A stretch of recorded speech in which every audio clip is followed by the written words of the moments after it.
These two grown men had never seen the Simpsons. How the fuck's that even happen? They're two grown men on a mission now, so buckle up and just strap in. Just hold on loosely, but don't let go. If you cling too tightly, you're gonna lose control. These two grown men had never seen the Simpsons. It's America's barley basket. Welcome to episode 102 of America's Barley Basket. My name is Nathan Vozelbuck. Sitting next to me, physically, There it is. Marlon Wells. Hello, Nathan. Hello, Marlon. How are you? I'm okay. We're doing it. Freshly scrubbed. Yeah, you're all scrubbed Bath up. day. Got some shorts on. You look like a real clean boy. All scrubbed up, ready to shoot some hoops. Yeah. That's not going to happen. You're not going to shoot hoops I'm today? probably going to lay down in the dark. No, you don't. In the shadows. I thought maybe you had a pickup game after this. Yeah. No such luck. Nope. Not playing for pinks. Car title for car title. Just shooting free throws, though. Oh, would you be confident enough in your basketball abilities to bet any sizable amount on a shoot-around game? Yeah. Like a game of horse? No, because I can't shoot threes. And everyone shoots threes now. That's my fatal flaw. I meant with like you and I, not against like Steph Curry.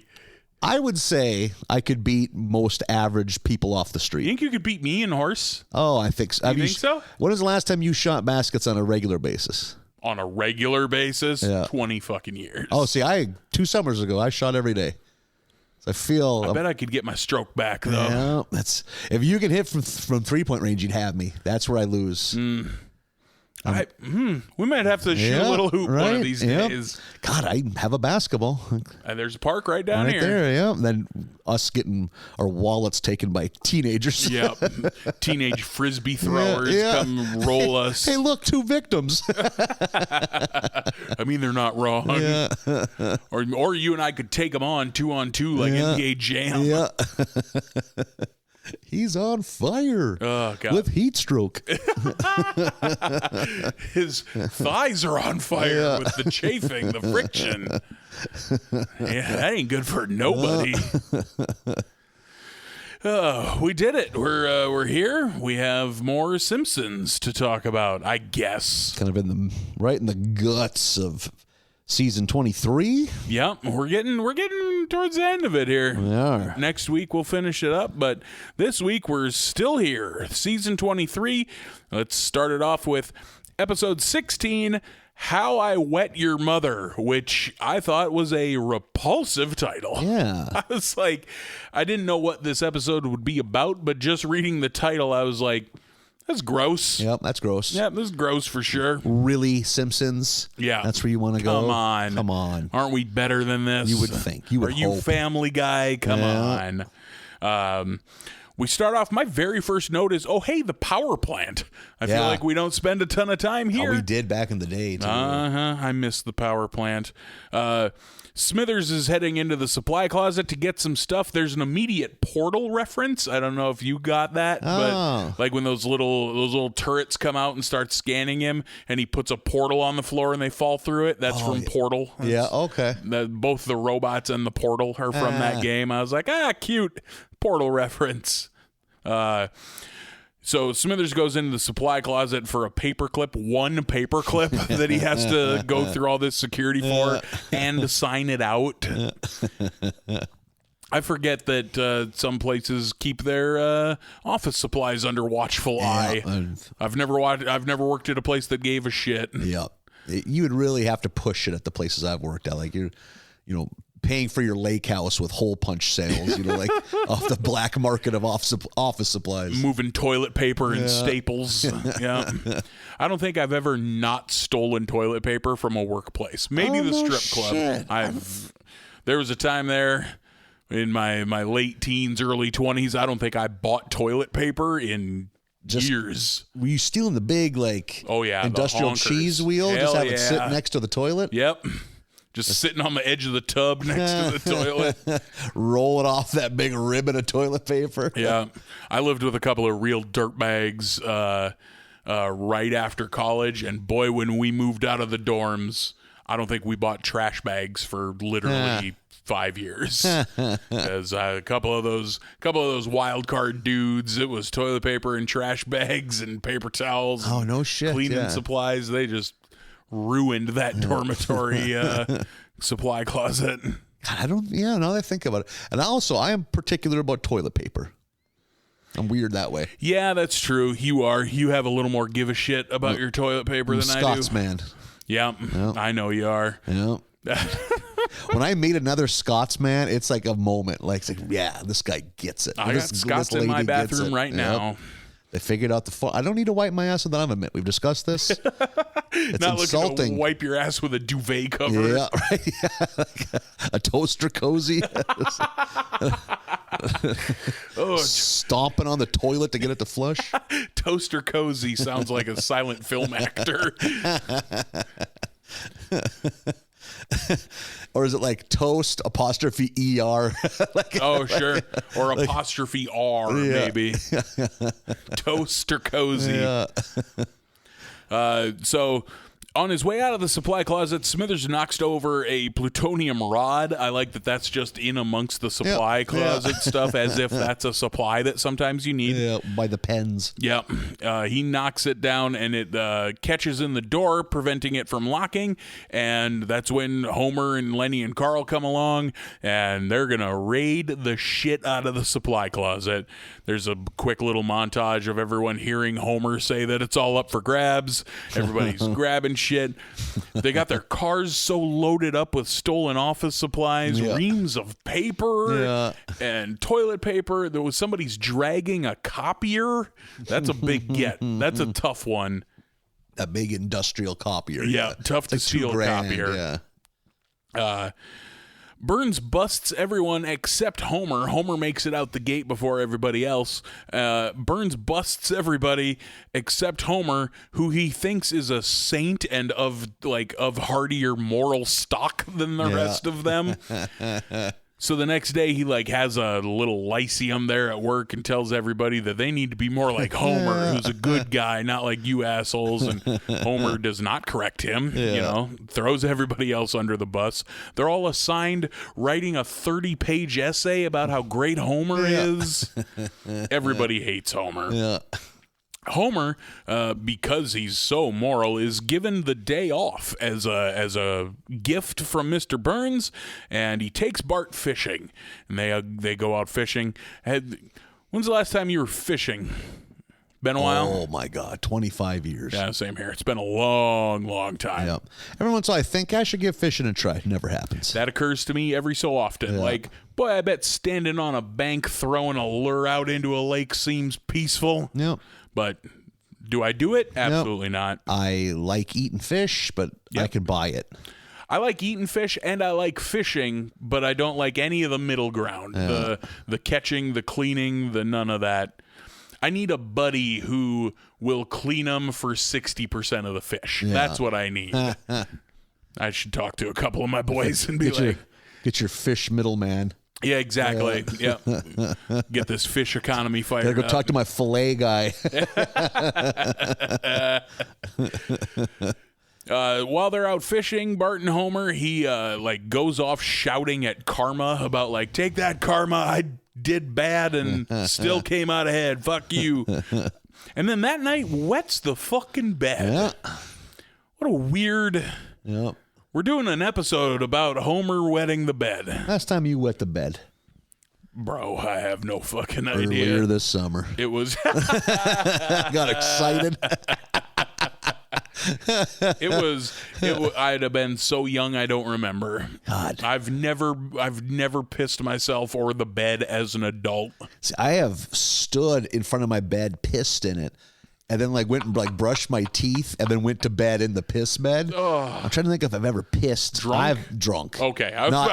Stone sober. Yeah, I thought it was going to get me on Jackass. No, bro, that's just depressing.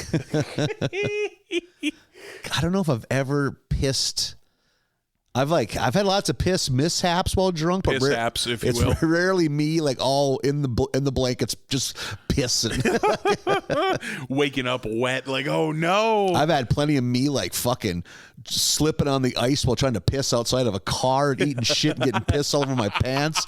I ate shit. I thought a cop was coming up behind me. I was pissing in front of my high school, very drunk, late at night, and I ate shit, landed flat on my back on the ice with my pants up mid-thigh, and then I just saw it was just this elderly couple that drives. I was like, oh, thank God. And then I look, I haven't quit pissing the whole time. Just straight up Just in the piss air. everywhere. Oh, so I've been God. in town, 3 a.m. I just peel off my pants and underwear, just roll them into a piss ball, throw them in the bag, and Donald Duck at home.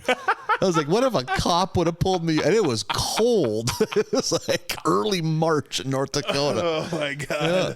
And I was like, okay, every light is off in my parents' house, and I did a mad dash in there and just fucking Winnie the Pooh in through your fucking slam house. dunk the piss clothes in my hamper.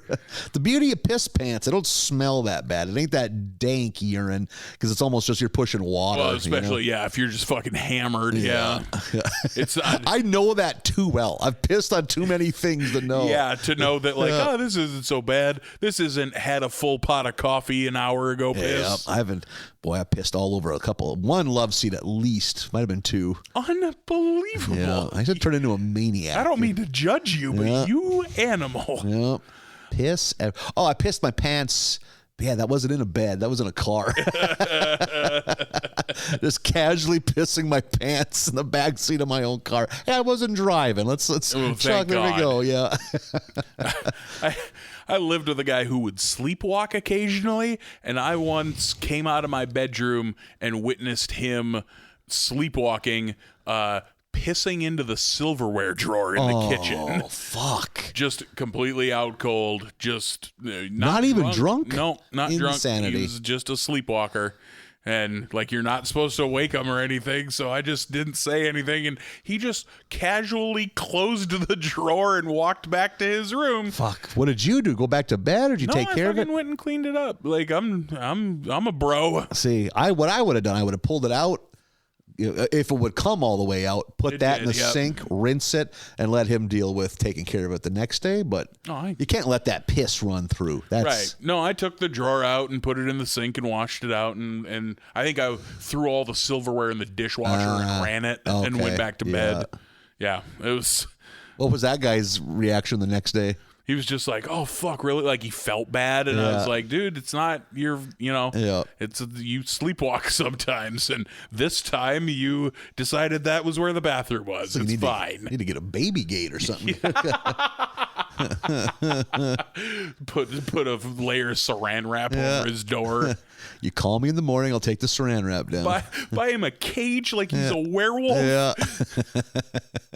Put him in a big playpen. Make an elaborate maze in his room that he can't get out of. Throw a Folgers can in for a toilet. He's in Turkish prison. That's your toilet now. Yeah. You eat like this now. I felt bad for him because he was like, he legit felt really bad. I would too. Yeah, that would suck. It's not your fault, bro. It's all right. It's a medical condition. So Homer, after a second bedwetting incident, he does this 2 nights in a row, determines that he must feel guilty about like shitting all over everybody else at work. Yeah, karmic payback. Exactly. Yeah. Decides he needs to make this right with his pals, so he throws a sorry party. Like, I'm sorry, guys. Throws this big barbecue. And everyone forgives him. And he's like, okay, I did it. I pleased the fucking karmic gods. Here we go. But wakes up covered in piss again. He's damp boy. Yeah. Waking up wet. Ain't nobody liking that. Goes to a store and buys a urine detection alarm. Shameful Eddies. Shameful Eddies. Fuck, Shameful Eddies is the biggest laugh I got out of this episode. Like the store for embarrassing goods or whatever. Shameful Eddies. Oh my God. He comes walking out with that urine alarm box and a classic fucking trench coat and glasses and fedora. And then over the loudspeaker, Homer Simpson, you forgot your receipt for the Uralarm 9000 urine detection object. And Homer just runs off. I bet back in the day when getting pornography was a real rigmarole where you had to, I bet once you got home and you put that tape in the VCR. Boy, I bet there's no juice as sweet as hard-earned pornography. God, you had to drive downtown, park, and you have to hustle in. You don't want people to see you in the scummiest store with the worst human, the most Isley of fucking small privately owned businesses. Yeah, just fucking scum of the earth. But you're sick of using the fantasy file. You need new blasting material. You just look. Don't rush. You've already went through this much hassle. Look for a tape you want. Yep. Fuck, you get home like, okay, this is it. Shoulder to shoulder with the worst dirt bags. Jeepers. I bet you fucking put a hole in the sheetrock with that nut, I bet. You've earned it. God. Jesus, putting it in. Fuck, there was a time fucking VCRs didn't even come with remotes. You had to get up naked off your couch, hunch over with a heart on it, rewind. Your goddamn roommate walks in. You see, you're in a deep squat in front of the television with a 12 midnight hard on. Pushing Atari cables out of the way. God damn it. Trying to adjust to the tracking. Just sync it up. Thing. Yeah. Oh, yeah, the tracking goes. Oh, God damn it. Oh, God, fuck. At that point, you probably just rest a forearm on top of the tube TV and knock it out right there. You just have to work for things in America. Now it comes too easy. I think it's a combination of age and sheltered upbringing. I don't think I've ever watched pornography on a VHS, like a tape, like for sure DVD. But I don't ever think an analog, chunky ass plastic tape. I know at one friend's house once in high school, the first time I ever saw real deal pornography was on tape. That might have been the last. Just thigh to thigh, 80 buddies. Yep, fucking just all in silence. All of us legs touching, and 5 of us on a couch watching a porno tape from beginning to end. Get up, shake hands. They were just at like some kind of regional insurance adjusters meeting. Oh, good to meet you. You know, that was fun.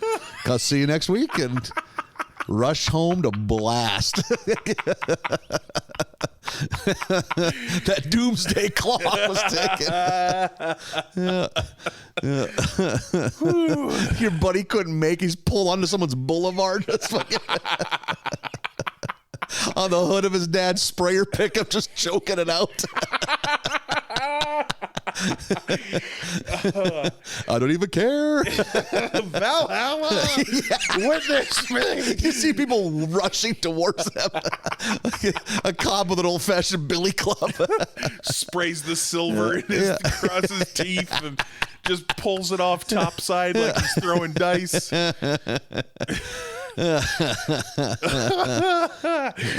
I've only a couple, 2 or 3 times DVD even. Yeah, even that was pretty rare. Yeah. I always had roommates, so it wasn't like I had time to just put a DVD in and just didn't have an afternoon to myself. You know, like I think I only once have bought in physical pornography. It was a DVD. Yeah, I for sure haven't bought in it. Just like found it in a park. Oh, I could shine this disc up. This is fine. You put some toothpaste on and wipe it off. What was your homebrew remedy for fixing a hair gel?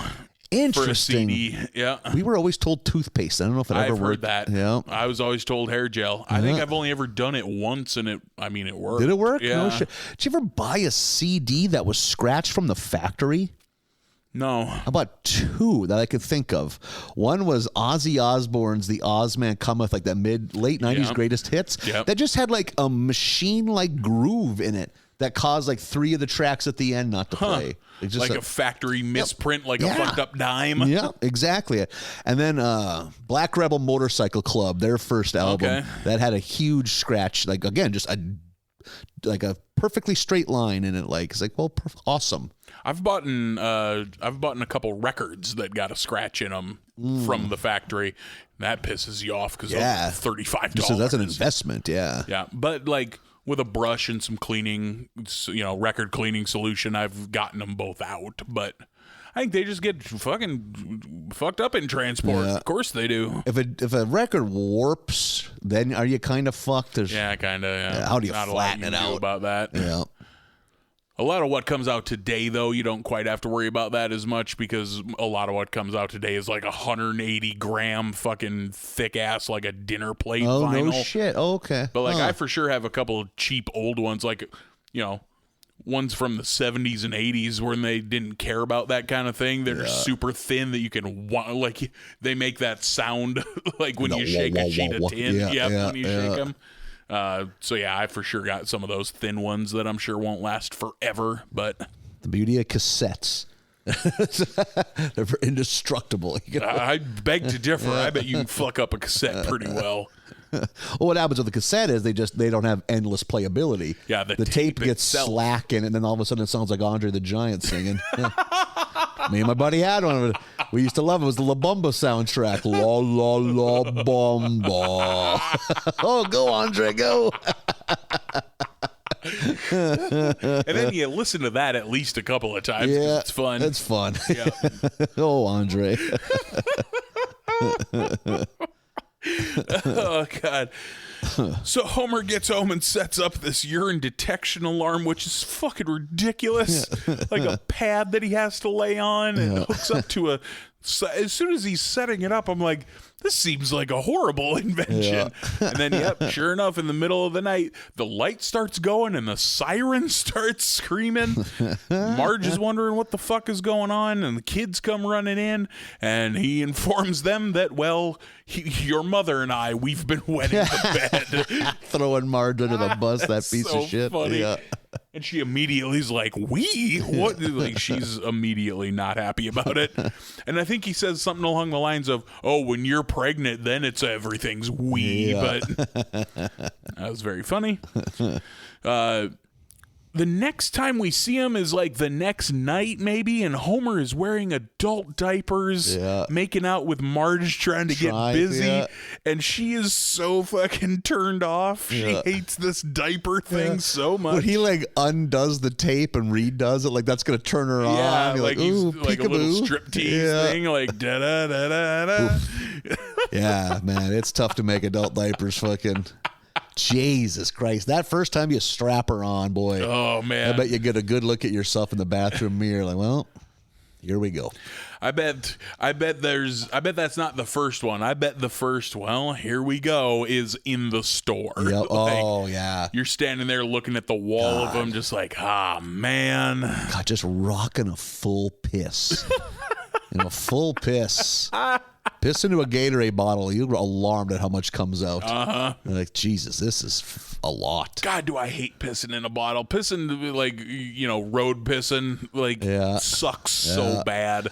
Especially if you're a big dude. Yeah. Be a big dude and try to piss into a water bottle. I ain't got a lot of hose to work with. That's a real delicate process. Oh, man. And you're trying to drive. You're working blind with one hand. Ever try to do it in a 20-ounce pop bottle that ain't got much of a fucking mouth on it? No, I've never made that attempt. No. The level of accuracy you need? Jesus. I don't know that I can do that. No. Fucking, as it stands, trying to piss into a bottle while you're driving at our size is like trying to undo a combination padlock at the bottom of a stack of comforters. God damn it. Okay, there we go. Nope, you're all working by feel. Got a basket or a fucking Gatorade bottle shoved up your short leg. You got your tongue out like you're concentrating real hard like a catfisher. It's not ideal. For me, it's... peek behind the curtain. Gout. When you get gout bad enough, your ass ain't getting up to piss every fucking hour. The pain is too much. So, Moe, there's something about having to bottle piss while you're at home. Yep. Woof. Literally, especially when you have a master bedroom, the bathroom's 12 feet away, but it could be on the roof. It would be just how bad it is. Just forearm crawl into the bathroom like oh my God. When it's, because you're going to have to shit. And I ain't, man, I'm a dirt dog, but I ain't shit in a shoebox. Pretty tough to shit into a Gatorade bottle. Just fucking lean over the edge and let her spray and deal with it in 2 days when the Gatorade goes away, or when the gout goes away. This is horrifying. Oh, man. Gout's one of the worst things, man. Oof. Jesus. I remember my roommate saw me not shit into a shoebox. Because that was back when we had a 2-bedroom, 1 bath, and he watched me go 6 feet, and he's like, you're sweating like you've been playing basketball, because it's like, yeah, man, I'm about to fucking pass out. This hurts so bad. Unbelievable. And then he said the scream you let out when you finally had to stand up off the pot. It's like, bro, that sounds really bad. Yeah, man, I know.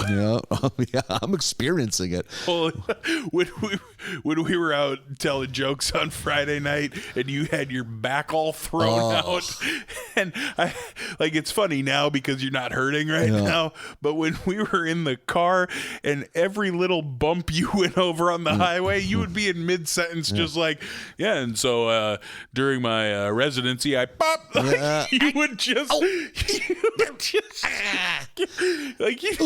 tiniest bump and just in mid-sentence, just this Scatman Crothers solo that we've broken up over an hour drive. Or fucking lock up laughing too hard. It was so hard for me not to laugh the entire way because you were in genuine agony. Oh my God, yeah. Oh fuck, but we can laugh now, thank God. Marge goes for a walk to clear her head with all this fucking diaper business that she's not into. And that's when there's an explosion off in the distance and Professor Frink lands on the sidewalk near her. And he has an Inception machine. Yeah. I had forgot that this movie existed. I remember enjoying it, but I don't remember much about it. I remember really enjoying it, but not as much as everybody else did, and not thinking it was the genius work of art that everyone else thought it was. I think I'm probably with you there. But I do remember really liking it. Yeah. Kind of a hard movie to follow at times. There's a lot of moving pieces. A lot going on. Yep. But good performances and everything. Fucking...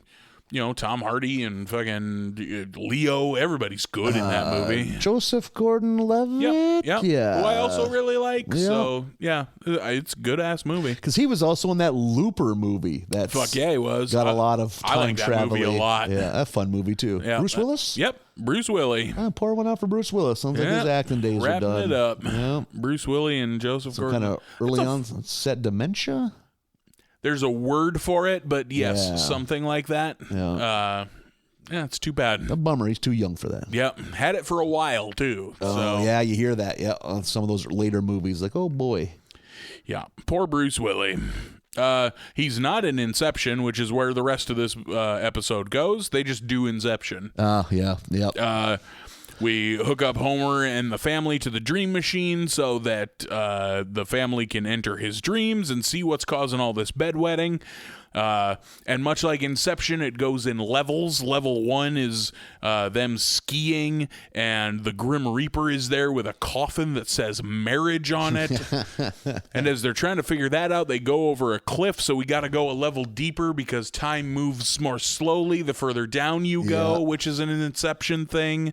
The second level is Ugly Simpsons. Tracy Ullman Simpsons. Early original Simpsons. Yeah. Crazy to see that again, including the Homer voice. Yeah. That voice is so different and off-putting. The Ugly Simpsons are at family therapy, and the room fills with fish. Yep. And then Lisa quick takes a go, why don't we ever enter my dreams? And so they hook up to her and go into like a Shakespeare thing and immediately punch out of it because they don't want to do that. And then so they immediately jump into Homer's like bedrock dream, like the deepest level you can go. And this is also from Inception, the like crumbling city on the coast thing. Except his is, of course, all made of food and beer. Yeah, things he likes. Yeah. Meanwhile, back in the real world, the cops bust in on Frink and they topple the machine, and it's going in slow motion while we're going in normal motion, also from Inception. And the dreams start to fall apart, and and they're in the bedrock level, and Death swoops in and saves them, throws back the hood, and it's Mona, Homer's mom, who we haven't seen in a long time. She shows them a memory of Abe and young Homer out fishing, and Homer kind of like ruins the fishing outing because he capsizes the boat, and it's not too long after that Abe and Mona got divorced, so Homer has been blaming himself for their divorce this whole time, but kind of subconsciously, and didn't realize it until he and Bart went fishing, and that's what bubbled it back up to the surface, and he learns that it's not all his fault at all, and then they go up through the levels, they wake up in this world, and then in Lisa's, and then in the Ugly Simpsons, and then in the ski one, and now they're back up to the top.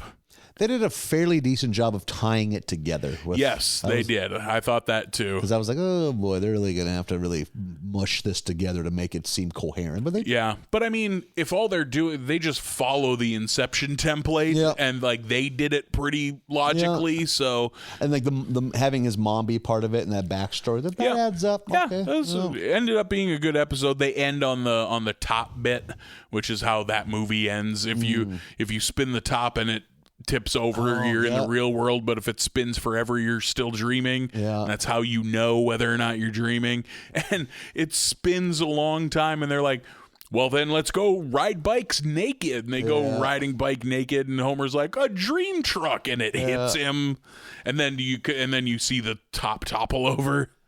I've heard people talk that claim they can astral project when they're dreaming. Yeah, like lucid dreaming. That the way you can tell your brain that you're dreaming is to look at a clock. Like look at a clock, go do something in your dream, look back at the clock. If the time doesn't make sense, you're dreaming. Huh. You can that's how you let your brain know, oh, I can do whatever I want because I'm in the dream world now. I had a buddy who was obsessed with that idea of lucid dreaming. I think it happened to him once by accident, and then he read a couple of books about it, and it's a thing you can train yourself to do. Yep. And that's crazy to me, and I bet that's fun. And I've heard it's almost like a middle level between deep dreaming and not being conscious. And I've heard that you can sometimes you'll almost accidentally slip into it, but your brain has a way of not getting you there. And one of the ways I've heard is if you ever hear your name. I remember as a kid, I would have that happen. I'd be dead tired watching a thing on TV or trying to finish reading a book or something. And I'd hear my name. What? And then then I'd go to bed or or I'd get up and do something and wake myself up. But I remember that happening a handful of times as a kid. I'd hear my name said by a voice I didn't recognize. Weird. Yeah. Just your brain fucking backfiring. I get that thing a lot where you are just coasting into sleep and then you feel like you're falling for a split second and you startle and wake up. That happens to me a fucking lot. Or as a little kid, when you played soccer a lot on the playground, first, second grade, I'd be falling asleep and I'd start kicking. I'd wake myself up because I must be thinking about soccer. A dog. Yeah. I'd kick and wake myself up. I could stand on more soccer dreams. Get me moving. Hoop dreams would make sense. I used to do that too. I'd sprain my fingers on the wall behind me because I'd be doing a shooting motion. Jesus Christ. God, I used to do that a lot. Just doing this right now. I'm doing it. If you can picture in your mind's eye, I'm doing it right now. It looks like he's raising the roof with one hand. Yeah. Ow. Then just roll over and go back to sleep. Yeah, that was a fun one. It reminded me that Inception exists and that I like that movie. Yeah. So this was fun for me. Perfect example of a movie I enjoyed and have not seen since. Yeah, I think I watched it once in theaters, once on DVD, and never again. Up next is episode 17, Them Robot. Irobot, I haven't seen that I've never seen it now that I think about it. The Will Smith movie? Yeah. I did when it was new on video. I remember not caring for it. Yeah. I think it was a pretty forgettable big. And I like that kind of thing. I like that fucking, Philip K. Dick, Isaac androids. Asimov I like that shit, but I didn't really care for that one. I did like the design of the androids in that. It looked kind of cool. I'll give you that. Yeah. I'm a sucker for that, sleek futurism. I do like that art style in things. Not all real gritty. Yeah, exactly. Not, like I like clean future. Yeah, not clean, all Blade Runner-y. Exactly. Yeah. Yep.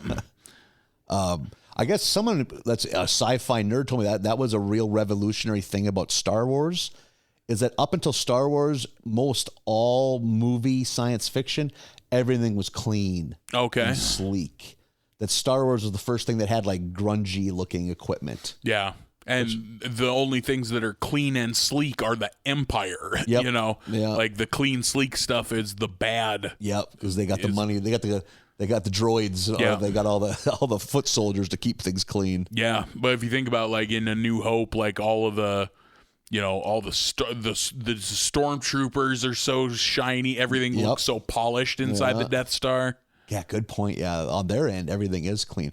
But then you get to like, when they go to that desert planet where Luke grew Tatooine, up, like the sand cruisers are all beat up and dirty and there's stuff. Dust and all the old droids are all beat up and scuffed paint, patched up. Yeah.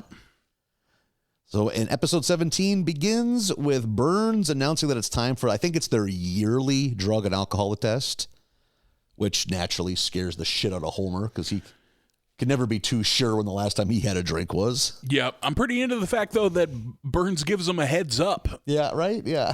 I wouldn't think he would do that, but...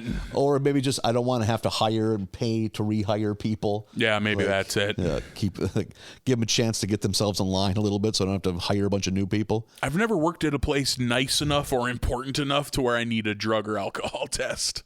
I've had one at least where there was a once you're in, you're in. I've once went to some rando office and pissed in a cup. Okay.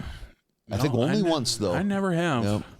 Like I'll do it for fun, but I've never had to. Or just see what comes up. Yeah, just to check it out for funsies.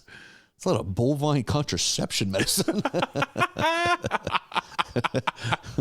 What, you don't party? Yeah, Bonner who got out of hand last year. We robbed the wrong veterinary office. Bovine contraception.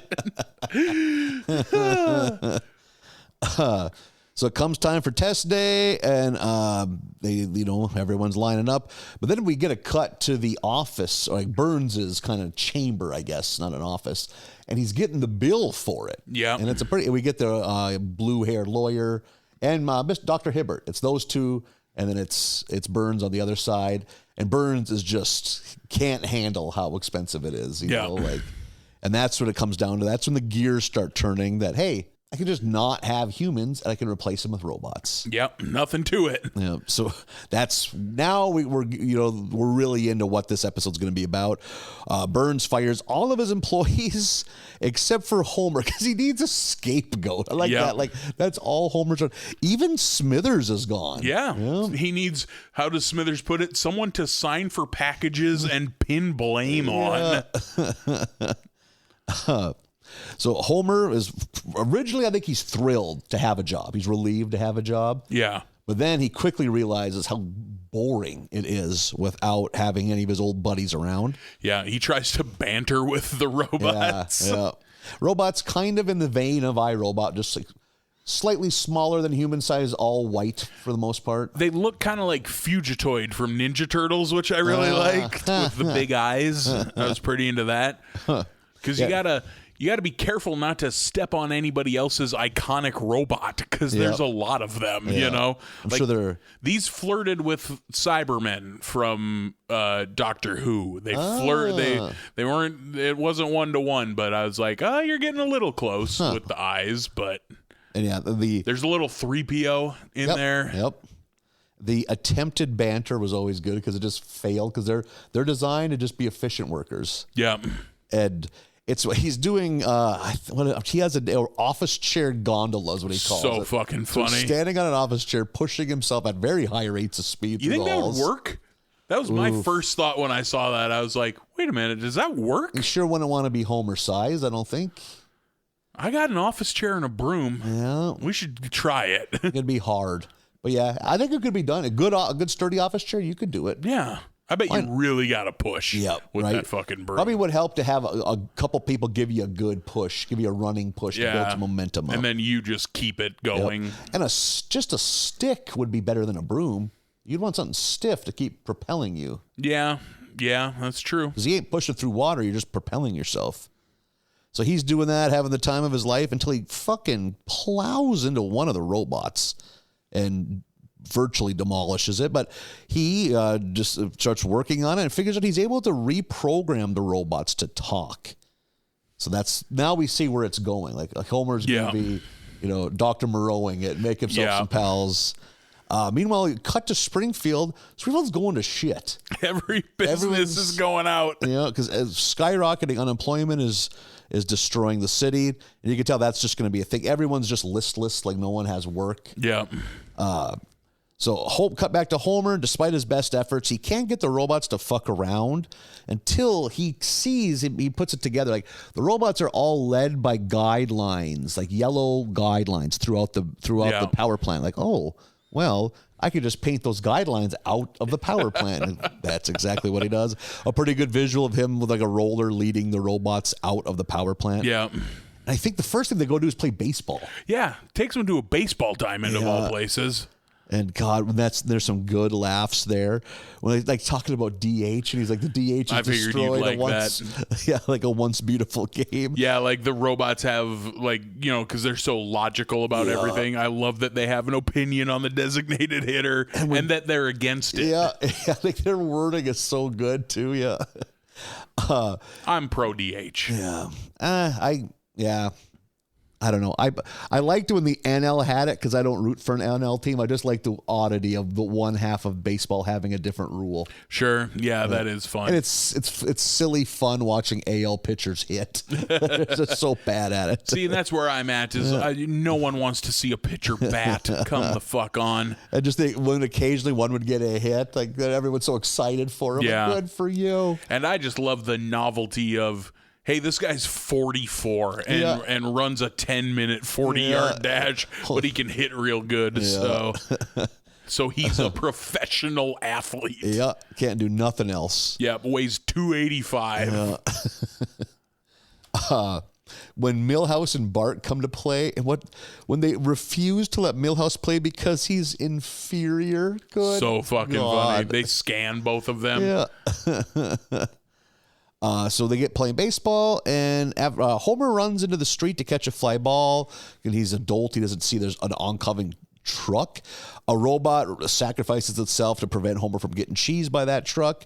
And since he's too dumb to move, there's fucking trucks and cars, and robot after robot has to sacrifice itself to save his dumbass. Such a long gag. At least 8, I would say. So there's dead robots everywhere. To the point they end up having a goddamn robot corpse bonfire in the Simpsons' backyard. Pretty fucking metal. Jesus, yeah. That stack of dead robots is pretty goddamn big. Yeah. So during axle to axle, rust to rust, Homer says during the eulogy. Yeah, they have a service for it. Yeah, I liked that. I think it's during the service when one of the robots informs Homer that drinking is bad and takes his beer from him, which leads Homer, because that is a step too far. Yeah. Now he's getting real, playing God. He's giving them lobotomies with just a fucking DeWalt drill. Yeah. Just drilling holes in their heads, which... Right in the forehead, just getting in there and scrambling it up. And this must be some kind of compassion component they had, because now they want to terminate Homer because he's in the way of the plant operating at peak efficiency. Yeah, he switched them from preserve humanity to exterminate humanity. Yeah. Priority 1 is keeping the power plant running at peak capacity. So now it's fucking he's on the run from a team of fucking murderous robots, leads him right back to Mr. Burns. God, and I think Burns realizes, oh shit, they're just going to kill me too. They're just on a rampage. So he sicks the dogs on them. He releases the hounds, but the dogs, one of them gets fucking volleyball spiked by a fucking robot. So then they just side with the fucking robot. How quickly they turn against Burns is so great. Come on, I'll take you to the Yum Yum cabinet or whatever he calls it. Oh, shit. Oh, God. So the robots they're kind of in a big glass room in the solarium. The solarium. There we Come go. on, you fucking plebeian. The solarium. And because Bird's like, there's no way that we won't be safe in this. That's all. Yeah. In this glass room with one door. They're completely fucked. Yeah. But just then, all of the unemployed Springfieldians burst through the windows and destroy the robots. Yeah. And it's like, oh my, and then, oh man, Mr. Burns is going to have a change of heart. He sees how valuable all the humans are, like what can happen with technology run amok. And he decides in the goodness of his heart to hire them all back. Yeah. As temps. Mr. Burns can't help but Mr. Burns. Never change. Yeah. God, I laugh at that point. Like, as temps. Such a piece of trash. This episode has maybe my biggest laugh of this whole batch and my favorite Mr. Burns quote in fucking who knows how long, maybe ever. At one point when they're in Burns Manor and the robots have them surrounded, Homer picks up Burns by the ankles in one hand and is swinging at as if he's a torch on fire. Exactly, as if he's fighting off zombies with a burning torch, and he's swinging Mr. Burns around, and Burns goes, "Stop brandishing me, son of a bitch." Yeah, that was good. Stop brandishing me is so fucking funny. He's so indignant. He's insulted. Yeah. Yeah. How light he is that Homer can wield him with one hand. And the physics, he has a little bend in him while he's waving back and forth like a fencing sword. God damn it. Stop brandishing me is the funniest. I should know the name of a fencing sword because it comes up in crossword puzzles a lot. Is it a rapier? There's some word where it's a 4-letter word because they shoehorn it into crosswords a lot. Oh. Because it's some insane word that no one would ever know. But hey, it's 4 somewhat popular letters. We got to use something. There's also a seabird that you see a lot. Like, if you know those two, it'll help you a lot in You're crossword gonna be puzzles. fine. Yeah. Yeah, it can't just be a sword. Everything has a name. Yeah, everything. Swords are very pompy. Yeah, I like a rapier. The thin, like the Three Musketeers sword is a rapier. I like that, and I like the scimitar, the big, thick, curvy, thick. Yep, they're wide. One side is longer than the other, so it has a cool little double back on the Middle end. Eastern culture. Yeah, like Aladdin has plenty of scimitars in it. I'm into that. So let's just get deep into swords. Scimitar talk. Simmer talk. Deep into swords with Marlon and Nathan. Stop brandishing me. I can't go down that sword road. That leads to lonesomeness. You got too many swords. You don't think you can be like a sword collector / major puss crusher? I think those are mutually exclusive. You're going to start wearing a lot of dragon shirts. I mean, you're selling me right now. Wispy ponytails. Okay. Yeah. You're like, all of this sounds fine. What are we talking about? Are you talking shit right now? Is that what you're doing? Sounds like you're talking shit about my 6-month plan. You come in to record next week, I have 18 swords hanging on the walls. Oh, I bet when you buy a sword, your complexion just gets worse immediately. You grab it by the hilt and immediately have a breakout. Yeah.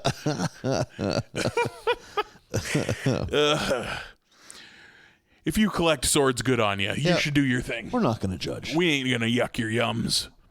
Episode 18 is Beware My Cheating Bart.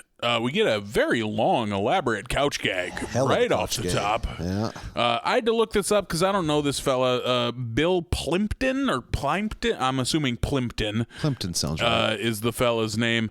Is Academy Award nominated animated short guy. Yeah. I had no idea. Now, what a interesting thing to be your niche. Yeah, but also popular enough that you got to do a Simpsons intro. That's cool. They like to give the artsy fartsy folks a little bit of shine on this. Yeah. I think the last guest couch gag we got was John Kay from Ren and Stimpy fame. we do get one coming up. One of the random ass Simpsons episodes I have seen coming up. We get an insane one. Okay. That's almost as much of the show as the episode. Just really? Little teaser there for you. All right. I'm pretty into that. I like a long couch gag. Yeah. Me too. Yeah. Yeah. That catches you off guard. Like, Jesus, they really went for it with this one. This is a Looney Tunes one of like Homer in love with the couch and knocks up the couch at some point, has a beanbag baby, but meets Marge and the couch tries to kill itself jumping in a fucking trash compactor. Like, it's a whole thing. We get a whole life cycle of that couch. I also don't particularly like the art style. I think it's kind of ugly, but definitely intentionally ugly. so, obviously. But yeah, it's a weird one. We're at the mall. Homer goes to the food court, absolutely puts the eat down on some fucking food court food. Do you have a preferred food court food? Like here in town? Not really. Me neither. Like there's a decent like Chinese food one in our food court here. Yeah, in the mall. I've had that. It's fine, but yeah, it's fine. The Cajun Cafe one is fine. There's a burger joint, like a burger and shakes place, Johnny Rockets, I think it's called. Yeah, that's okay. That's a chain. Yeah, like everything's just okay. Yep. If I'm somewhere, like I'm so rarely eating in a mall, I'm so rarely in a mall, period, I'm going to go for whatever rando, I've never seen that before type thing. Totally. Yeah.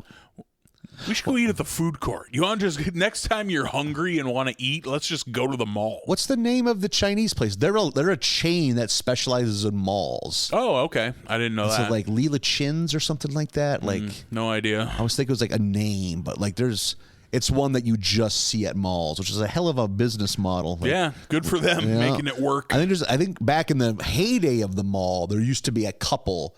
I think Orange Julius's were mostly just malls. I think so. Before they teamed up with Dairy Queen. Oh, I didn't know they had. Okay. Yeah. Oh yeah, you can get most Orange Julius shit at Dairy Queens now. I don't think I've ever had an Orange Julius. Yeah. It's okay. It seems just fine. an icy slush orangey treat. Sure. Okay. Yeah. I've never woken up like, fuck me, I need an orange. Orange Julius, hell of a hangover treat, though. Oh, yeah? Just the cooling and just the... I suppose. It's cold, but it's not ice got cream. Because you don't want ice cream, I don't think. No, I do. So I'm an oddball. I like cold dairy when I'm... Huh. But just the coolness and just the... So, Orange Julius the next time you're cripplingly hungover. But at the same time, you know where I don't want to go when I'm hungover is the mall. So thank God they're in Dairy Queens. Yeah, right? Yeah. Oh, my God. Parking in a big parking lot, walking all the way that in sounds the like the mall. worst thing to do when you're hungover. Into an echoey, loud mall, being around children. Non-hungover people. Oh, God. So Homer just fucking owns a bunch of this food court food and... So much so that he is like on death's door. Yeah. He's legit dying. He's struggling because of how much he fucking ate. And that's when he's walking past a mall unit, and he's accosted by a very aggressive treadmill salesman, talking about like, how long do you want to live, Homer? Come on, and you can see immediately that Homer's going to buy a treadmill. Yeah, because Homer. Fucking that line where the guy's like, what do you mean you can't afford $300 a month? No. What about $10 a day? Oh, that's easy. Yeah. God damn it, Homer. Idiot. Bart and Milhouse also in the mall, but they're at the movie theater. They went and Homer got them tickets to see Happy Little Elves 2, which they're not thrilled. Well, which Bart isn't thrilled about. Yeah, Milhouse pretty into it. And that's when they come across the three bullies and Shauna, and they're going to go see Crawl Space. That's a great name for just a generic horror movie. Yep. They're going to go see that, but Shauna doesn't want to. She wants to go see some Jennifer Aniston movie, and like Jimbo is, possessive and weird and doesn't want her to go to that movie alone because he thinks guys are going to hit on her. Yeah, at a romantic comedy. And maybe he doesn't trust that she won't go along with that. So, which is fair. Yeah, I mean, as we will soon see. Shauna's gonna Shauna. Yeah. So it's like, well, who could I possibly send? He sends Bart to chaperone Shauna, basically. I think he chooses Milhouse right away, and she has some kind of veto where she could turn down complete duds. Yeah. Which Milhouse is just thrilled with because he knows this is not a good project to be part of. He knows that he's not qualified. Yeah. So it's Bart. He's her chaperone. Jimbo really makes clear, like, hey, you keep dudes away from her and don't let anything happen or else it's your ass. To that end, Bart, like, fends off the squeaky voiced teen who's hitting on her. Did you see where he's working? No. The Brown Burrito. That's such a great name. And their interaction, like when he's kind of like trying, like, oh, I could, pinto, I could get you extra pinto or black beans. And she's like, I'll do anything for free beans.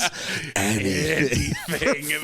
Teenage girl that just loves free beans. The cheapest food that exists. Buy a fucking 5-pound sack of dry beans for 75 cents. Yep. Implies that she will sleep with this guy for free beans. You getting a burrito, you doing pinto or black in a burrito? Black, but I enjoy pinto, but I go black. I go black in a burrito for fucking sure. Like most Mexican food, black. I'm not into pinto. Black beans are good. Good filler. Yeah, exactly. Homer's got his fancy treadmill down in the basement, and he's walking on it or jogging on it, and Lisa explains, like, oh, it has this big HD TV on the front of it, and this is the first time we've mentioned streaming. Yep.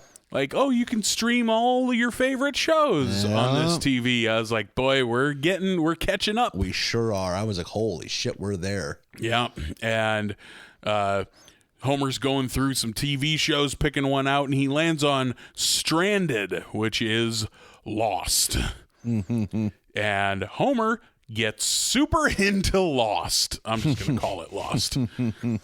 I like whenever they show Lost on The Simpsons because it's like so fucking ridiculous. Yeah. Oh my God, inside the coconut was my kitten from when I was a child, and on its name tag is the number of our flight. Like, oh my God, just dunking on how fucking dumb Lost was. And just like the where the words slowly move into focus. Stranded. It was a lot of fun. I like that. So Homer's super into that, so much so that he just sets up a lawn chair on the treadmill, so he's just straddles it. Yeah, he's just watching television on the treadmill. Bart is out with Shauna again. She's at a makeup store, and she shoplifts, and he takes the fall for her with the mall cop. And then she, as a reward, ducks him into an abandoned mall unit that's empty and flashes her tits at him. Yep, I don't like it. Bart's a little boy. Yep, you don't like it. Neither. Yeah, Bart's 10 years old. You shouldn't show your tits to a 10-year-old boy. That's a fucking crime. You're in the 4th grade. 4th graders are fucking little. Yeah, 4th grade, I was building toothpick bridges. I was failing a spelling test here and there. Teenage girls showing you their tits left and right. You're just too busy building that bridge. Pardon me, ma'am. Listen, I got to get this just right. Yeah. You know, the triangle is the most stable structure in all of geometry. Bart is shell-shocked from this. His mind is absolutely blown.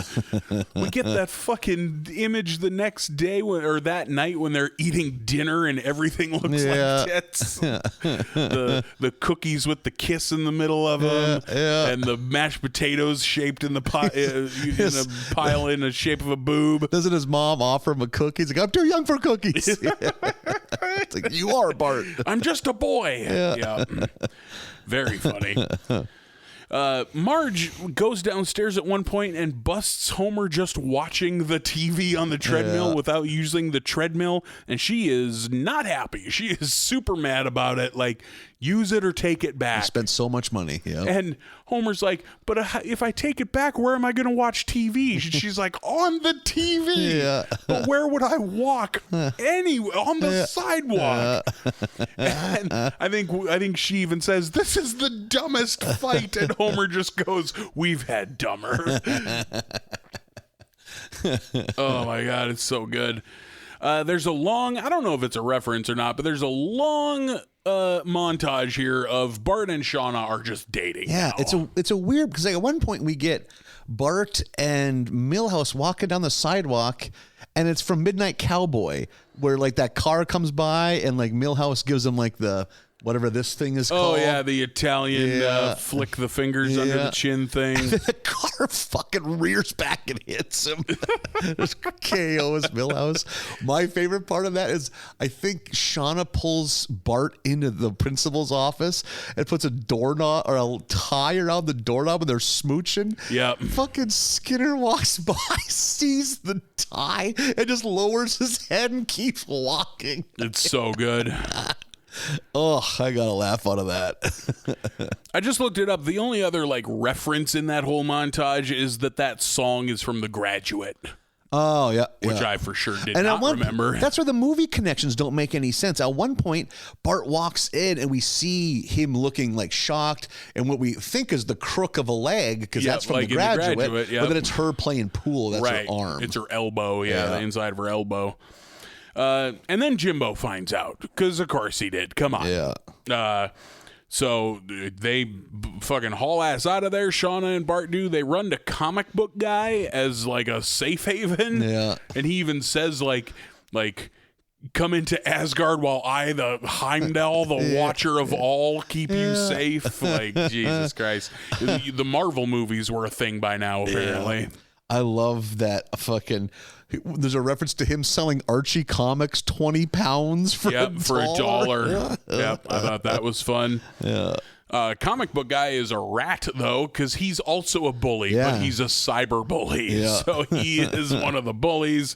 He lets Jimbo know where they're at. They run out of there. Back to the other story. Marge snaps when Homer is like having a stranded discussion group. Yeah. But he keeps shutting everybody down because he hasn't seen the whole show. Yeah. He's only like 3 seasons in. Yeah. And apparently the show ended like 5 years ago. Yeah. So they all want to talk about this show, but he keeps like hitting them with the air horn and being like, spoilers, no, you can't talk about that. Marge fucking snaps, spoils the show, tells him how it ends. He's all, of course, all fucking pissy about it. And there's the 3 other people for the discussion group are Carl, Lenny, and Mo, and they're like, well, I guess now we can talk about it. And Mo and Lenny start like jabbing back and forth at each other, and Carl goes, oh, before we go any further, everybody give me your weapons. Yeah. And Lenny takes out this fucking huge knife, which Carl puts in his belt. Mo hands him his 2 revolvers, and Carl just holds them, cocks them both, stands up and points them at both of those guys and goes, now it's time to talk about what Carl wants. I thought that was such good. A funny little throwaway joke of like, oh, Carl has some things he needs to get off his chest. Carl will not be ignored. Oh, shit. That was funny. Bart and Shauna are hiding in the treehouse while the bullies are looking around for them. We did get that one real brief sight gag of Jimbo coming up out of the sandbox like Apocalypse Now. Yeah. So they're up in the treehouse hiding while the bullies look for him. Lisa shows up, tells Shauna to like focus on herself. You know, like I don't think Shauna should choose Jimbo or Bart, and that Shauna should choose Shauna. Yeah. And she real briefly goes, "You're right. I'm gonna do that by dating an inappropriately older man." Yeah. And Bart having to be like, "Oh, that's such a lucky creep," you know. This batch has been really light on Lisa so far. Yeah, yep, agreed. Not a lot of Lisa in this batch. Where like Marge yells up, "Lisa, are you outside in your slippers?"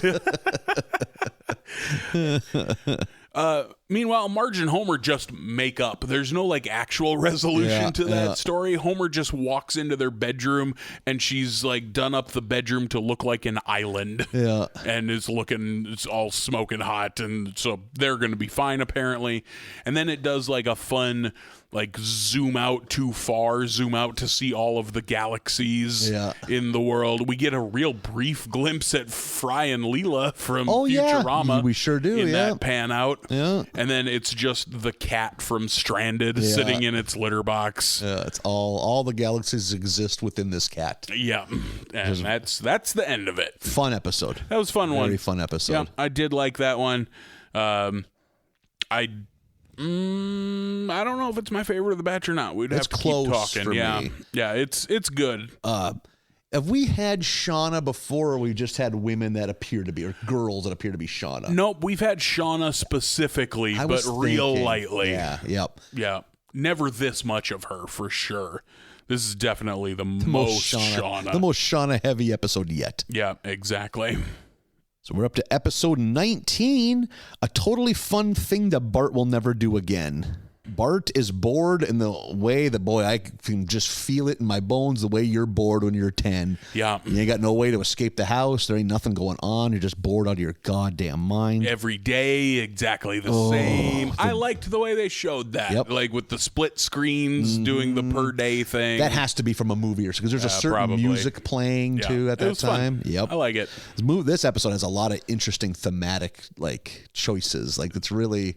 They're going for it. Yep. I immediately just realized that this is for sure my favorite episode of the batch, actually. And Bart sees a commercial for what is apparently the greatest cruise ever. Yeah. The commercial is so bonkers. And Bart, that used to be a theme in episodes. Bart sinking his teeth into something, a thing you only do as a kid, where you want something so fucking bad, you can't think about anything else. So badly, he grips the TV remote and crushes it like a beer can. So he just to alleviate the boredom, he just begs his family to go on the cruise, but they find out how much it costs. It's expensive, and cruises are pricey. Yeah. They just can't do it. It's not like they're against it out of hand. It's just like we can't do it. Right. Like, you ever get the itch to go on a cruise? You want to do a cruise? I wouldn't say no if I won tickets. Okay, here's the hypothetical. Okay. I win cruise tickets that are worth $4,000. Okay. They'll fly me there. I'll do a big cruise. It's 2 tickets. Me and another person have fun, or they'll give me a check for $1,500. What do I take? Okay. That I have to think about it. Oh, I think that's easy. You take the cruise. Yeah. Like, how about if it's for me? It just keeps going up. I take equal cash value and take a trip I'd prefer to take. I think, or maybe maybe I'd take a cruise just to see if I disliked it or not. Yeah, I bet I would. Like, I'm not like, oh my god, a cruise. Yeah. Fuck yeah. But I think if it were just on the table, I'd be like, why not try something new? Yep. What are you doing? I just worry, because I'm a guy that gets motion sickness sometimes. Oh. The idea of being nauseous for 10 days sounds like the worst thing ever. Sure. I mean, like, cruise ships are also gross. They're just a floating toilet. Yeah. They are full of human toilets. Right. Yeah. But like... But just to say, I would do one. I would do like a themed one. I'd find a themed one that I like. I'm the guy that still has an itch to do a Greyhound trip just to see what bus travel's like. Yeah, so don't act like you're above a cruise if you would take a Greyhound. But if someone, it's the cash though. It's like, oh man, if I could get, it would be a sliding level of what the cash off. But like, I guess long story short, I would take a cruise. I wouldn't pay face value for it. Okay. Unless I had fuck you money. Then you don't pay face value for anything. That's true. Though, yeah. So. Because for me, it doesn't seem like I'm getting enough bang for my buck. Like, I could, for that kind of money, the way I can weasel things, I can make a 3-week epic road trip out of that. You know, well, especially like a $4,000 cruise ticket is a shit cabin. Yeah, like that's like, the amount of money you have to spend to get to a level of comfort on a cruise. You're down with like illegal immigrants. Exactly. The stowaways. Yeah, you're shoveling coal into the burners. That's the only way to keep the lights on in your cabin. Pal, you're getting cold? Well, good shoveling. Yep. It's noon, boys. Time for the bean water. That's all they're giving you. Tepid bean water. So Bart, undeterred, decides he's going to sell literally everything he owns. Like, it's Bonkers. great. It's like his bed, his everything.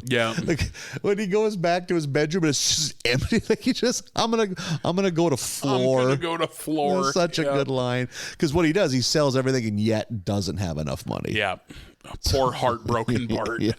Yeah. So then again, just very well done. He's just, I'm gonna go to floor. When Marge opens the door, he's like on his side sleeping in the square where the bed used to be. Yeah. And moved by this, everyone else in the family sells one of their most prized possessions to help pay for the trip, which is, boy, that's a wholesome family thing to do. This is the sweetest thing any of the Simpsons have ever done. Can you think of what all do they sell? Does Lisa sell some jazz records? Lisa sells some jazz records and then gives that insane, like, panicky fucking quick wrap up of like, yeah, I sold a couple. I mean, at some point, they kind of all start to sound the same. But I mean, it's still totally into it. And this jazz isn't getting old at all. She's defending. She's so defensive about it. She's so done with jazz, but she can't admit it. She can't admit it. That's so funny.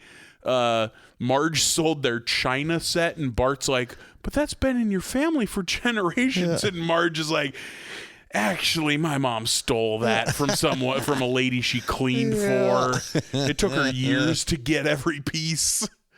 And I forget what, somebody sold something of Homer's without telling him about it. So he comes bummed. in grumpy about it. Because, that was a good gig to him just bitching about it the whole way there. Oh, my God. That was so funny. Him, like, bitching about all the dad responsibilities that come with a family vacation. I bet that is. I bet there's a lot of stress. I bet that's true. He's being shitty about it, but I bet it's true. Thinking about that. You're doing all the driving usually, like screaming kids in your car the whole time. And he's like, pre-cell phone. Yeah. Pulling hotel to hotel, just hoping they got a room or hoping there's someone running the fucking desk. Jesus. Yeah. And he's talking about the cruise in particular where it's like, do you got enough sunscreen on? Where's the other kid? Oh, there is that splashing or drowning was one of them. That was fun. Yeah, it's Homer not happy about going on vacation. But they get on the boat, and by God, they have the greatest time of their lives. Like, every one of them, to a man, is just loving it. Like, Marge and Homer, they just get a lot of alone time, which they're thrilled about. A lot of sex having, getting done on that boat. Lisa gets to do a bunch of woke, smart kid stuff, and she's just surrounded by her tribe, which for her, because she's always just alone, and like... When she meets the rest of the kids in that elite play zone, and they're all, like, different races, and she's like, oh my gosh, the diversity.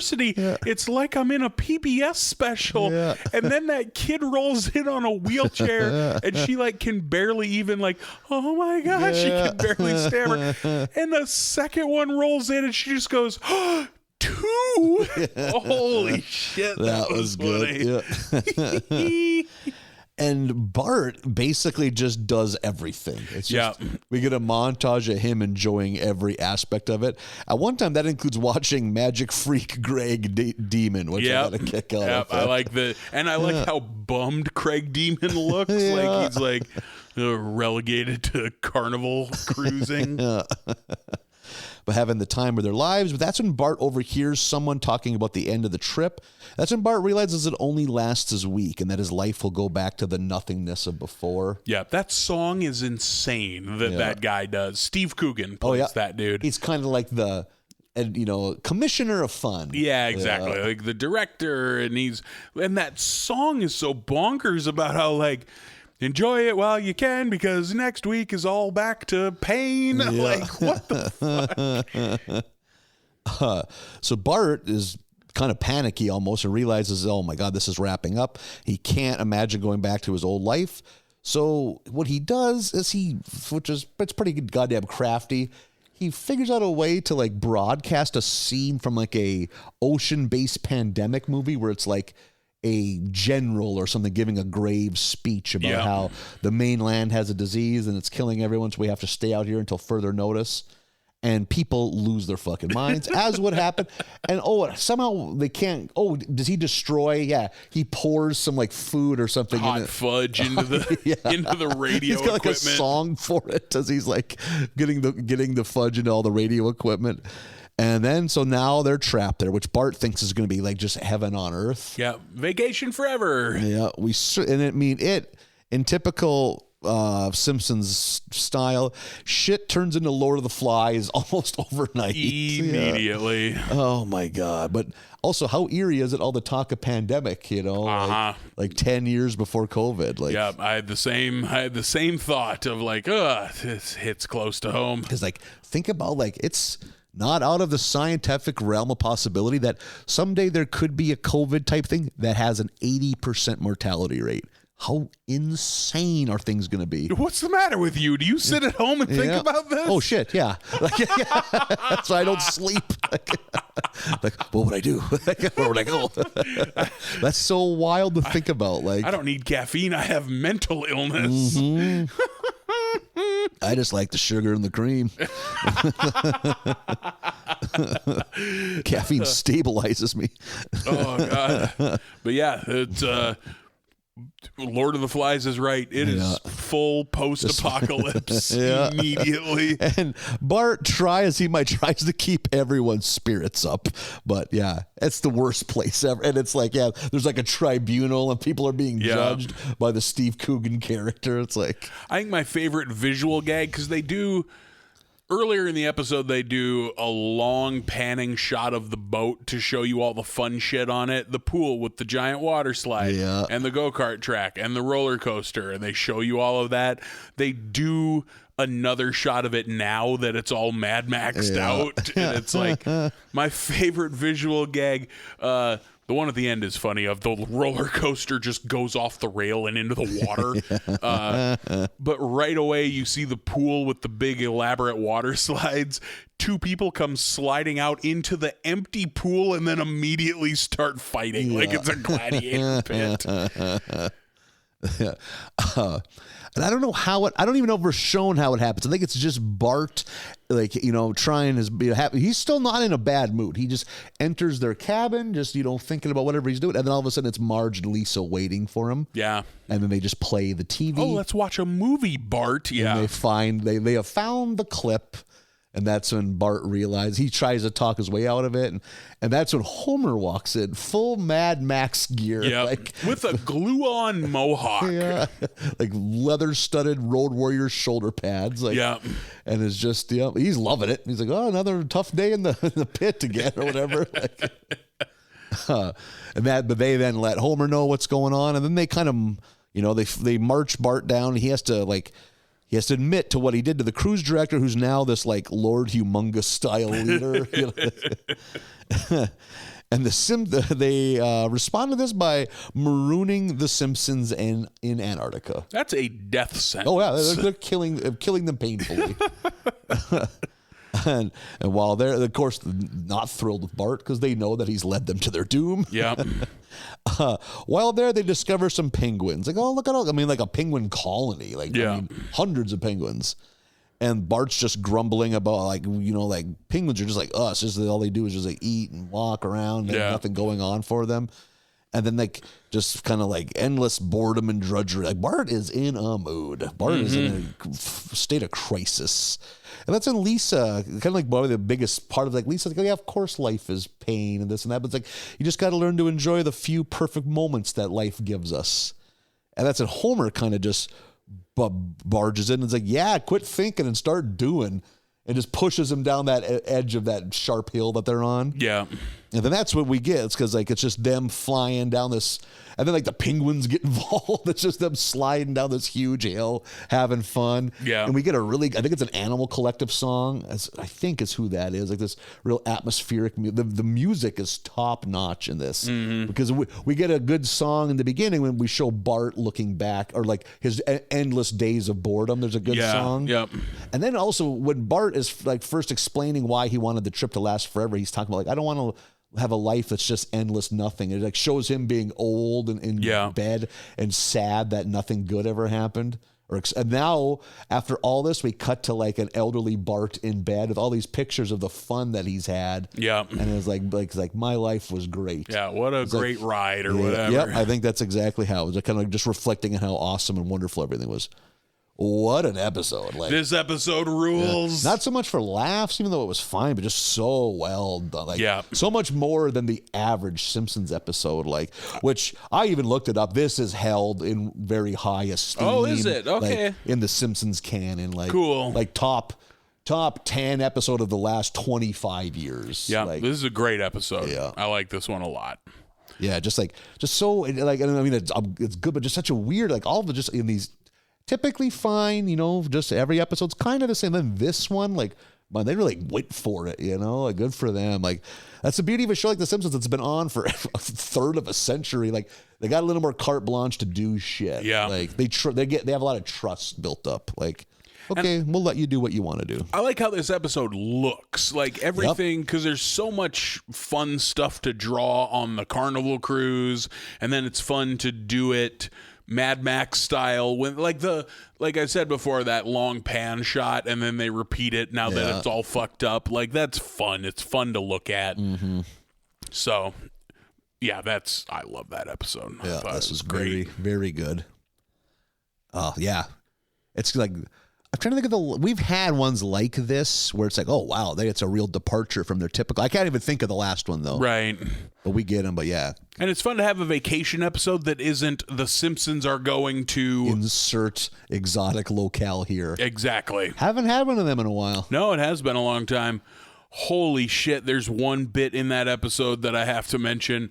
After we've gone full Mad Max and that director is kind of narrating, he's doing like morning announcements almost, but it basically serves as narration for them showing us how fucked up this boat is. When they show inside the cruise ship comedy club and that fucking comedian is just like, he's talking about like some extremely minor life complaint he has in his observational humor, and he just like stops in the middle of the bit and like, what was my problem? Hug your children, and drops the mic and goes walking off. Yeah, why was I so worked up about this thing? Like, holy shit. That was a great bit. Yeah. I like that they touched on the comedian, the cruise ship comedian. Yeah. That had like a long Italian last name, just like Joey something. Like, a lot of fun. Like that one a bunch. We got one more. It's episode 20, The Spy Who Learned Me. We have Homer shouting dumb tags over this movie that is like it's James Bond in all but name. Stradivarius Kane is the name. Dr. Stradivarius Kane is the name of the fake James Bond. Homer, god damn it, just keeps hollering the dumbest shit. Like, this felt like a comedy show heckler. Yep. Like, oh, I have a joke for that every time anything fucking happens. And I love the little detail, that Marge hates it. I love the little detail that Lenny and Carl love it. Yeah, they're just having the time of their lives. Just like, you're on fire, Homer, and high-fiving him while Marge is pissed the whole time. Yeah. The B story, we're back at the school, and the kids we got metal detectors in the school, finally. Yeah. We're 13 years after Columbine. Yeah.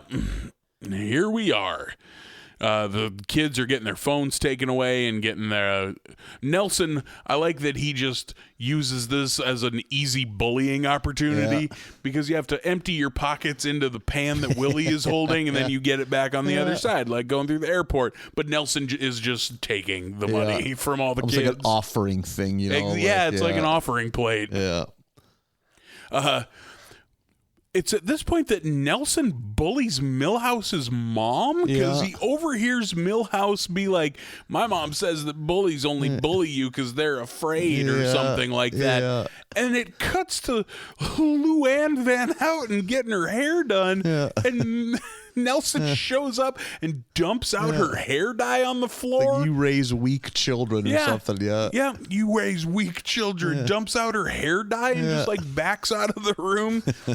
How confused would you be as an adult? Oh my God. The idea of Nelson bullying Milhouse's mom is so funny to me. Burns and Smithers, Homer's up on a fucking ladder, and he's trying to talk to Marge on the phone. He's leaving a voicemail about how sorry he is that he ruined the movie. And Burns and Smithers come smoking down the hallway in a goddamn golf cart. Yeah. Burns doesn't know how to drive and hits the ladder that Homer is on, and Homer falls to the ground, wakes up in the hospital, or doesn't even wake up, but is in the hospital. And Burns and Smithers with the blue-haired lawyer are there, and Burns, they decide that, he could sue us for everything we're worth, so we better be nice to him. And Homer has a concussion, and Burns gives him 8 weeks off with pay just to appease him. I don't think Homer's smart enough to know that he could have sued them if he wanted to. Yeah. So I think that's been a thing that's come up in previous episodes a couple times, where it's like, oh, we messed up, but let's just offer them this pittance and they'll take it because they're idiots. Yeah. That being said, 8 weeks with pay. Pretty rad. Yeah. Homer comes home, he's all full of beans, fucking, woo, I got 8 weeks with pay and don't have to go to work. But when he gets home, like, Marge is still mad at him, Bart is complaining about Nelson, Lisa is constantly practicing her saxophone. Yeah. Like, everyone's either pissed about something or annoying him in some way. So Homer just doesn't tell them. Yeah. That he's free. Right away, I was like, I can't even blame Homer. They don't want him there, so why should he be there? Yeah, I had that exact same thought. In this moment, I was on Homer's side. I knew that I wouldn't be later because that's how these go. Yeah, right. Yeah. Back in Bart's class, they're having a movie day, and they are watching the new Declan Desmond film, which we have not seen him in a long time. I like that he keeps popping up. It was the 7-Up series. Yep. Where it's like recording the kids' lives, just like a slice of life thing. Yeah. I like that. I like that he keeps popping up, and I love Eric Idle, so I'm always happy when he pops up because I get to hear Eric Idle. Probably the second best Python. I don't know enough to have an opinion. Oh. Well, take mine as gold-clad fact, then. Lead pipe lock of the week. It goes John Cleese, and then Eric Idle, and then Graham Chapman. And then probably Mike Palin. Anyway, so the class is watching the new Declan Desmond. Do You Want Lies With That, I believe is the name of it. That's good. And it's Super Size Me. Yeah. Have you ever seen that? Have not. I never have either. Morgan Spurlock? Is that fella's name? Nailed it. I never did see that one. But it seemed like such a dumb documentary. Like, I'm going to film myself eating nothing but McDonald's for 30 days and see if it's bad. Yeah, man. Yeah, man. Yeah. Yeah, I bet it is. See any smiles in there? Is anyone smiling? Everyone's bummed. And yes, like that documentary goes real bad. Yeah, there's a great scene where like he flashes all these like things that are wrong with Krusty Burger. If you pause, you can read them. Yeah. The one was mascot smells like pee, and the other one was meat is made from dead hobos. Amazing. Like the idea of homeless human meat is what makes their burgers. Oh my God. And just how big of a wreck Desmond is after a month. He's like gained 250 pounds. Yeah, he's just huge. And then Krusty swoops in with that payloader, and he's like, "You're going to be my new breakfast sausage." And it's like, it does the freeze frame with text, and it's like, Declan Desmond came to just in time. Only his foot was made into breakfast sausage. It had a smoky taste. It's so good. Watching this, Bart puts it together that he can just fatten Nelson up. He can just feed Nelson enough fast food to where he physically can't bully anyone anymore. Hell of a plan by Bart. Yeah, hell of a premise for an episode. Yeah, or right. a B story, I guess. Homer is at Moe's because he oh God, he watches his watch 12:01. 12:01. Yeah. He's like, well, now that it's afternoon, I can go to Moe's and not have a drinking problem. Fuck.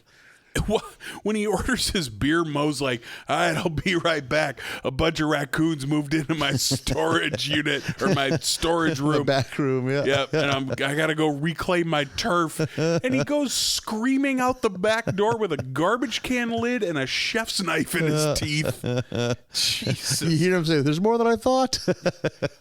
The life of Moe is so good. Because I think now, I don't know what's canon. Sometimes that's where he lives. Yeah. He just has like a cot back there. Yep. Yeah.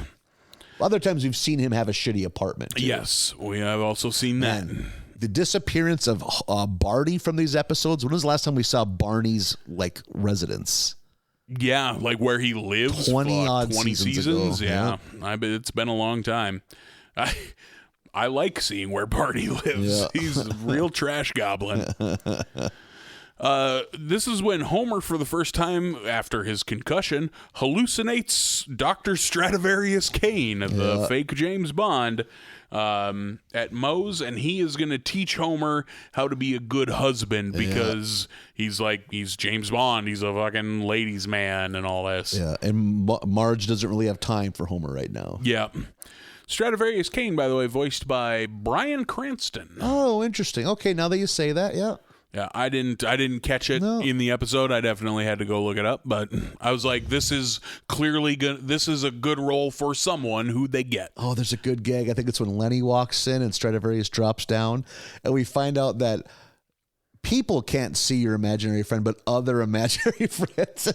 And Lenny's is basically Snuffleupagus with a bow in his hair. Yep. He's like, I'm sorry about sleeping with your wife, Stradivarius. Which what? You did me a favor. It's funny.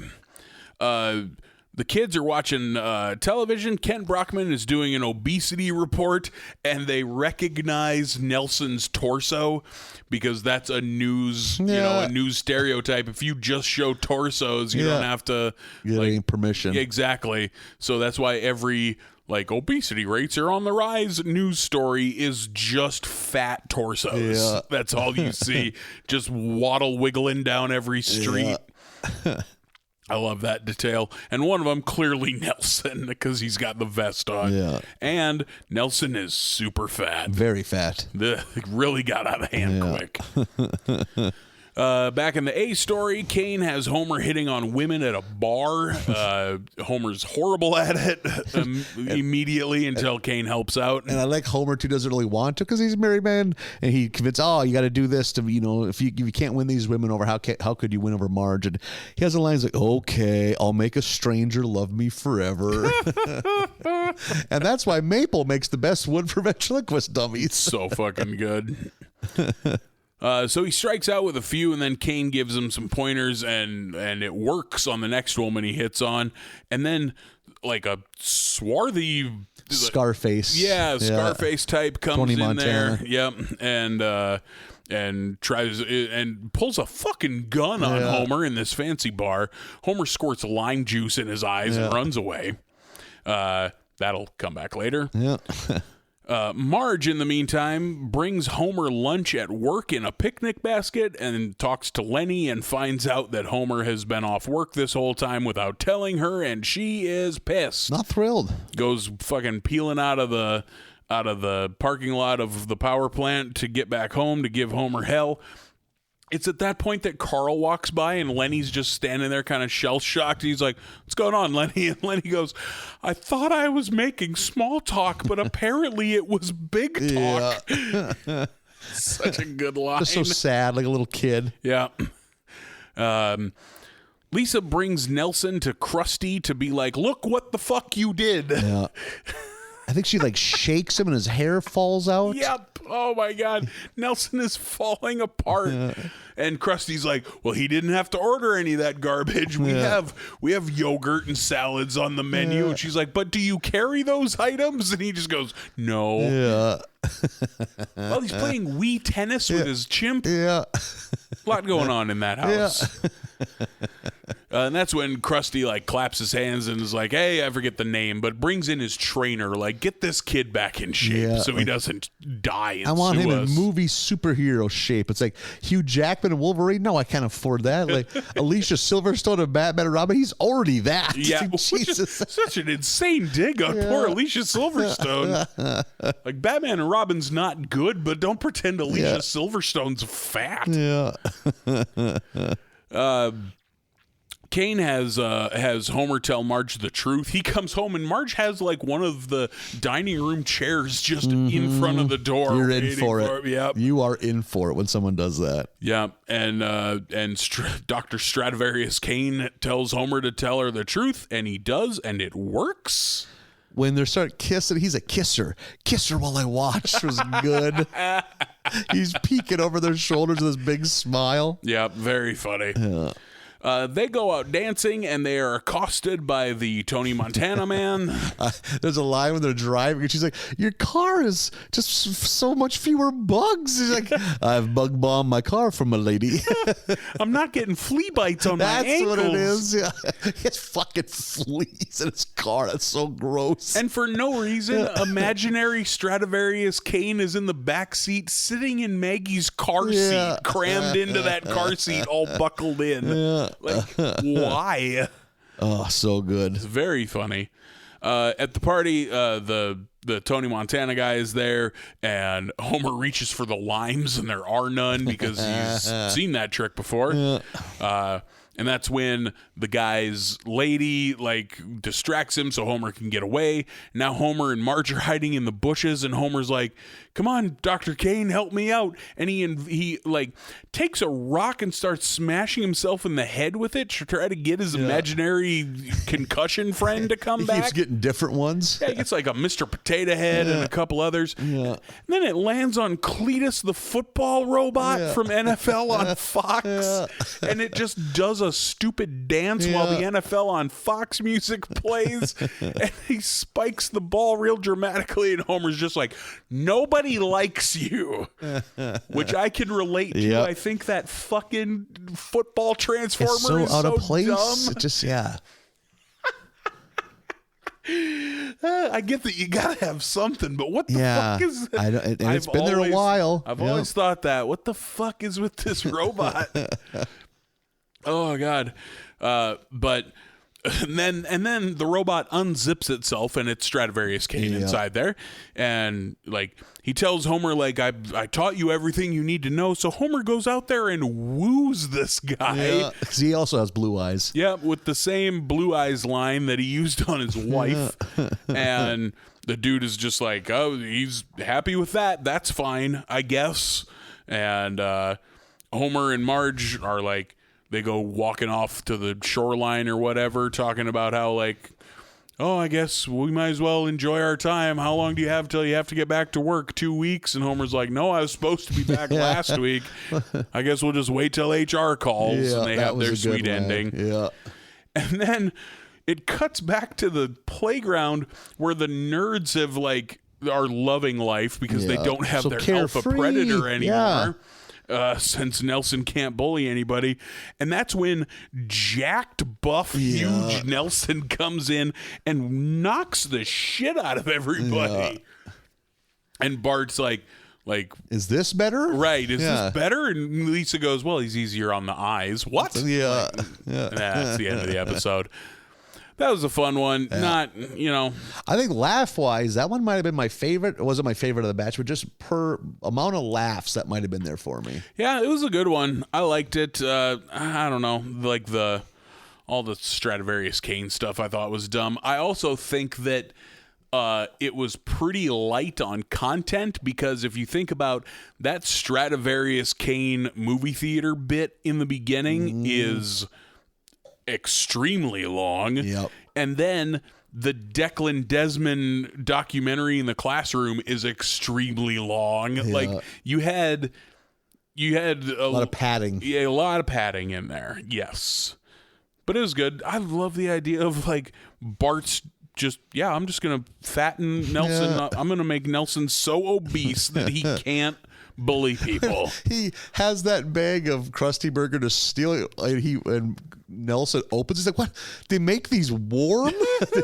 Like just a quick dig on his poor upbringing. Insane. They serve these warm. And when he tries to eat those burger coupons, no, you trade them in for Holy burgers. shit. I love when we get a glimpse of how horrible Nelson's life is. Yeah, sometimes I forget that Nelson is like Kenny McCormick poor. Yeah. Oh, it's good. That cruise ship one, easily my favorite, like hands down, above and beyond. Yeah, mine too. Stop brandishing me is the funniest fucking sentence I've heard in a long time on this show. All around good episode, a good batch. Yeah, especially compared to like the earlier, like the first batch of this season, not that good.